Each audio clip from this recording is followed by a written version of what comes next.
नमस्कार। हाल ही में supreme court ने देश के विभिन्न राज्यों में विशेष रूप से उत्तर प्रदेश में अपराधियों और आरोपियों के घरों को गिराने की कार्रवाई पर तत्काल रोक लगाने का आदेश दिया है। यह निर्णय उस पृष्ठभूमि में आया है जहां पिछले कुछ वर्षों में मुख्यमंत्री योगी आदित्यनाथ की सरकार द्वारा अपराधियों के खिलाफ बुलडोजर चलाने की नीति को तेजी से लागू किया गया था। इस नीति के चलते कई आरोपियों के घरों और संपत्तियों को ध्वस्त किया गया जो सरकार के अनुसार अवैध थे। इस कार्रवाई को लेकर सरकार ने हमेशा यह तर्क दिया कि इन मकानों का निर्माण नियमों का उल्लंघन करते हुए किया गया था और इन्हें ध्वस्त करने का उद्देश्य कानून व्यवस्था को सुदृढ़ करना है। उत्तर प्रदेश में जब योगी आदित्यनाथ मुख्यमंत्री बने तो उन्होंने राज्य में कानून व्यवस्था को सुधारने के लिए एक सख्त रुख अपनाया। उनके नेतृत्व में कई माफियाओं, अपराधियों और आरोपियों के खिलाफ सख्त कदम उठाए गए, लेकिन इस अभियान में सबसे चर्चित कार्रवाई रही बुलडोजर से अवैध निर्माण को ध्वस्त करना। यह एक ऐसा प्रतीक बन गया जिसने योगी आदित्यनाथ को एक सख्त नेता के रूप में पेश किया जो अपराध और अपराधियों को सहन नहीं करता। इस बुलडोजर कार्रवाई को लेकर समाज का एक बड़ा हिस्सा इसे अपराधियों के खिलाफ सख्त कार्रवाई के रूप में देखता था।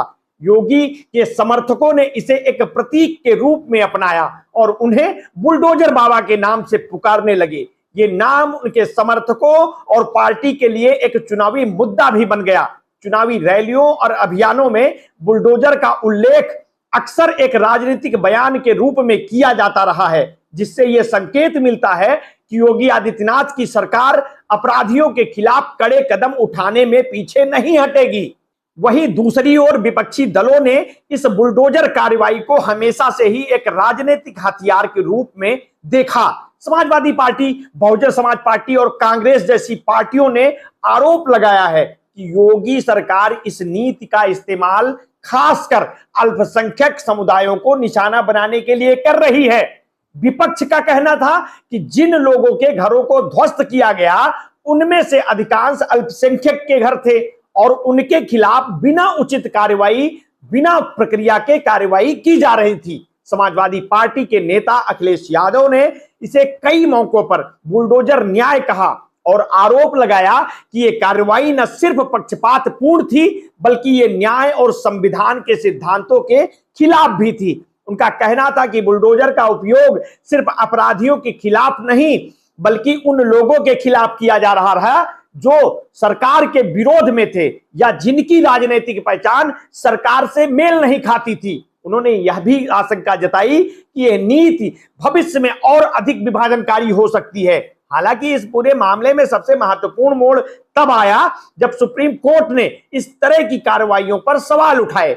सुप्रीम कोर्ट में एक याचिका दायर की गई थी जिसमें दावा किया गया था कि देश के विभिन्न हिस्सों में, विशेष रूप से उत्तर प्रदेश में, बिना कानूनी प्रक्रिया के लोगों की संपत्तियों को गिराया जा रहा है।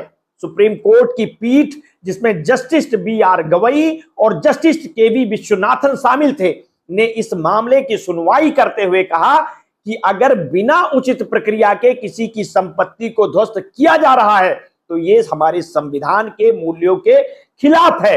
अदालत ने कहा कि किसी भी आरोपी की संपत्ति को गिराने से पहले यह सुनिश्चित करना आवश्यक है कि सभी कानूनी प्रक्रियाओं का पालन किया गया है और किसी भी तरह की पक्षपातपूर्ण कार्रवाई न की जाए।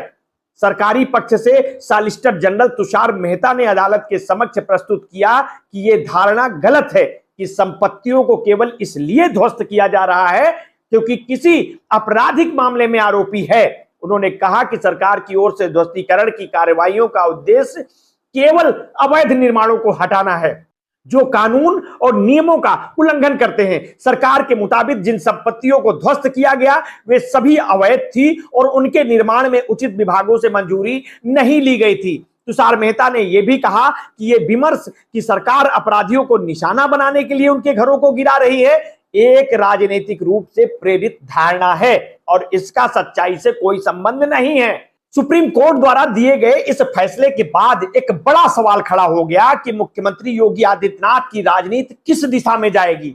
बुलडोजर को योगी आदित्यनाथ की एक पहचान के रूप में देखा जाता था, जो राज्य में अपराध के खिलाफ सख्त कार्रवाई का प्रतीक था।